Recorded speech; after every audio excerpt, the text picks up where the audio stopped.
पहले किसके होंगे आजम ने सियासी भूचाल ला दिया। खबरें आई कि आजम खान के परिवार के दिल्ली में बीजेपी आला कमान से सीक्रेट मीटिंग हुई। खबरें तो यहां तक आई कि तंजीम फातिमा की प्रियंका गांधी से फोन पर बात हुई। कुल मिलाकर सियासी बाजार में खबरें हैं कि आजम खान पर हर पार्टी डोरे डाल रही है, वो सपा को छोड़ उनके साथ आ जाए। लेकिन क्यों हर पार्टी को आजम खान चाहिए? इस सवाल का जवाब जानने के लिए आजम खान के कद को जानना जरूरी है। ये रिपोर्ट।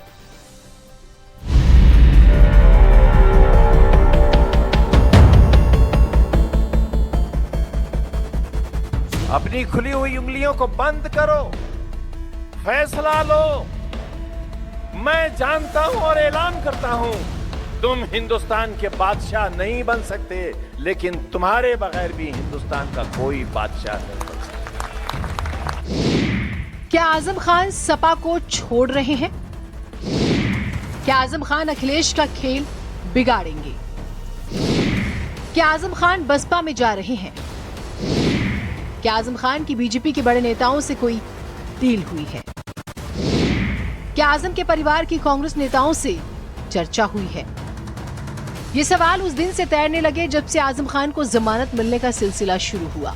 चर्चा और तेज तब हुई जब आजम खान को डूंगरपुर केस और क्वालिटी बार केस में जमानत मिली। फिर तो मानो ऐसे ऐसे सवाल गूंजने लगे कि माना गया कि 27 के चुनाव में आजम खान ही बड़ा खेल करेंगे। खैर, अब क्योंकि आजम खान जेल से बाहर आ गए हैं तो सवाल उन्हीं से पूछा गया कि आपके बारे में चर्चाएं हैं कि आप बीएसपी में जा रहे हैं। ऐसे में आजम खान जवाब देते हैं कि जो लोग अनुमान लगा रहे हैं वही बता पाएंगे। मेरी जेल में किसी से मुलाकात नहीं होती थी, मुझे फोन करने की इजाजत नहीं थी, मैं 5 साल बिल्कुल आउट ऑफ टच रहा। यानी कि आजम खान ने तो हर सवाल पर पूर्ण विराम लगा दिया। जो लोग अनुमान लगा रहे हैं वही लोग बता पाएंगे। मैं तो सर अभी अखिलेश यादव ने भी कहा क्योंकि है जेल में किसी से मुलाकात नहीं होती थी, फोन करने की भी मुझे इजाजत नहीं थी, कोई राब्ता हो ही नहीं पाता था किसी से। तो 2 साल ये और 3 साल पहले 5 साल तो मैं बिल्कुल आउट ऑफ टच रहा, जानता ही नहीं बाहर की दुनिया है क्या। सवाल तो आजम खान से ये भी हुआ कि जेल में रहने के दौरान आपका अनुभव कैसा रहा। आजम खान ने कहा, पत्ता पत्ता बूटा बूटा जाने हाल मेरा। जाहिर सी बात है, उन्होंने जो कहा उसमें न केवल दर्द था बल्कि सियासी व्यंग भी था। पत्ता पत्ता बूटा बूटा हाल हमारा जाने है, इस पर अभी कुछ कह तो सकता नहीं मैं। क्या अखिलेश यादव से किसी तरह से कोई बात हो पाई आपकी? जेल से बात नहीं हो पाती है। तो अब सियासत में किस तरह से आजम खान आएंगे? अभी तो इलाज करेंगे, अपना सेहत ठीक करेंगे, उसके बाद सोचेंगे क्या करना है। वैसे साल 2022 की ही बात है। आजम खान का एक बयान बहुत तेजी से वायरल हुआ जिसमें उन्होंने कहा था कि जिंदा आएंगे तो गाजी होंगे, जनाजा आएगा तो शहीद कहलाएंगे। आजम खान ने 2022 में जो कहा था उसके गंभीर मायने थे और आज सियासी तौर पर क्योंकि जब वो बाहर आ गए हैं तो इसके भी बड़े गंभीर मायने हैं। मालिक तो है, लेकिन जमीन पर इन चीजों को ये मुकद्दर की संवारने वाले लोग थक जाएंगे। जनाजा जाएगा जी, और इसीलिए आप जब लोग मिलने आते थे तो हम कहते थे कि जिंदा आएंगे तो गाजी होंगे और जनाजा जाएगा तो शहीद कहलाएंगे। जिंदा आ गए हैं तुम्हारे बीच, गाजी हैं, जिंदा आ गए हैं। हम आपके सामने जिंदा खड़े हैं, ये मौजज़ा सा है। बेशक हमें जहाँ रखा गया था वहाँ अंग्रेजों के जमाने में उन कोठरियों में उन लोगों को रखा जाता था, अगले 2 दिन बाद फांसी दी जाती। खैर, आजम खान की रिहाई के बाद से ही अब हर कोई जानना चाहता है कि आखिर आजम खान किसके होंगे। सपा में ही रहेंगे, अखिलेश के पीडीए की ताकत को बढ़ाएंगे या फिर कोई बड़ा खेल करेंगे? इसका कारण है आजम खान का कद।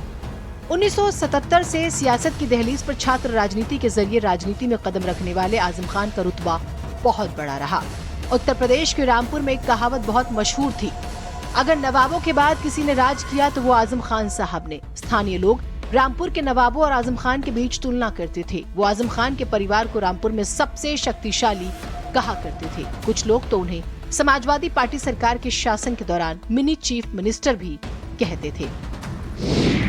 आजम खान के सियासी कद को समझिए। 1976 में जनता पार्टी सेक्युलर से सियासी सफर शुरू किया। छात्र राजनीति से सियासी करियर की शुरुआत की। साल 1980 में पहली बार विधानसभा का चुनाव जीता। रामपुर को अपना अभेद राजनीतिक गढ़ बना लिया। रामपुर से 10 बार विधायक चुने गए। प्रदेश सरकार में 5 बार कैबिनेट मंत्री बने। बड़े अहम महकमे उनके पास रहे। आजम मुलायम सिंह यादव के साथ समाजवादी पार्टी के संस्थापक सदस्य रहे। आजम ने मुलायम सिंह यादव के साथ मिलकर मुस्लिम यादव समीकरण को यूपी में मजबूत कर दिया। 2019 की मोदी लहर में आजम खान ने रामपुर संसदीय सीट 1,09,997 वोटों के अंतर से जीत ली। आजम खान के कद को इसी बात से समझिए कि सपा की सरकार के दौरान जब मोहम्मद अली जौहर विश्वविद्यालय का उद्घाटन हुआ था, तब पूरी यूपी कैबिनेट रामपुर में मौजूद थी। जाहिर सी बात है, पश्चिमी यूपी की तकरीबन 70 से 80 विधानसभाओं का गणित वो प्रभावित करने का मादा रखते हैं। खैर, देखते हैं आगे आगे क्या होता है। ब्यूरो रिपोर्ट, भारत समाचार।